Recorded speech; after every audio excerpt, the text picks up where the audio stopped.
Anthem by Ayn Rand. Part 6. We have not written for 30 days.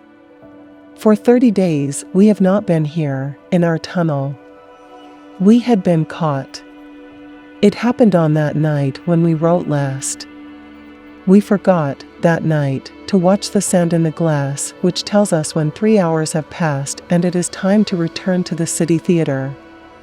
When we remembered it, the sand had run out. We hastened to the theater.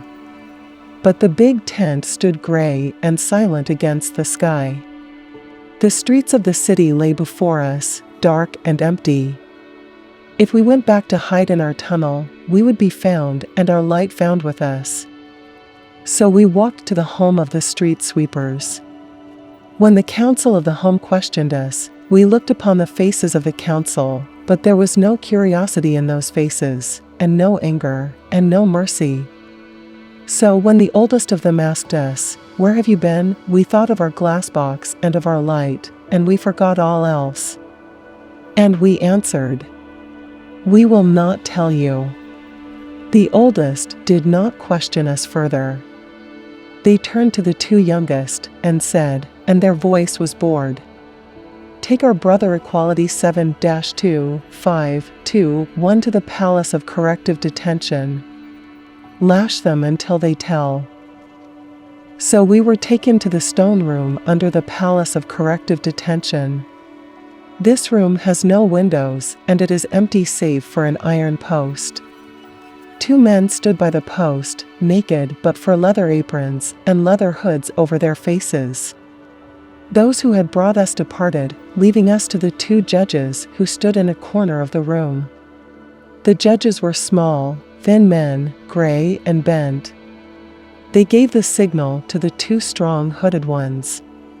They tore the clothes from our body. They threw us down upon our knees, and they tied our hands to the iron post. The first blow of the lash felt as if our spine had been cut in 2. The second blow stopped the first, and for a second we felt nothing. Then the pain struck us in our throat and fire ran in our lungs without air. But we did not cry out. The lash whistled like a singing wind. We tried to count the blows, but we lost count. We knew that the blows were falling upon our back. Only we felt nothing upon our back any longer. A flaming grill kept dancing before our eyes, and we thought of nothing save that grill, a grill of red squares, and then we knew that we were looking at the squares of the iron grill in the door, and there were also the squares of stone on the walls, and the squares which the lash was cutting upon our back, crossing and recrossing itself in our flesh. Then we saw a fist before us. It knocked our chin up, and we saw the red froth of our mouth on the withered fingers, and the judge asked, "Where have you been?" But we jerked our head away, hid our face upon our tied hands, and bit our lips. The lash whistled again. We wondered who was sprinkling burning coal dust upon the floor, for we saw drops of red twinkling on the stones around us. Then we knew nothing, save 2 voices snarling steadily, one after the other, even though we knew they were speaking many minutes apart. "Where have you been? Where have you been? Where have you been? Where have you been?" And our lips moved, but the sound trickled back into our throat, and the sound was only, "The light, the light, the light." Then we knew nothing. We opened our eyes, lying on our stomach on the brick floor of a cell. We looked upon 2 hands lying far before us on the bricks, and we moved them, and we knew that they were our hands. But we could not move our body. Then we smiled, for we thought of the light and that we had not betrayed it.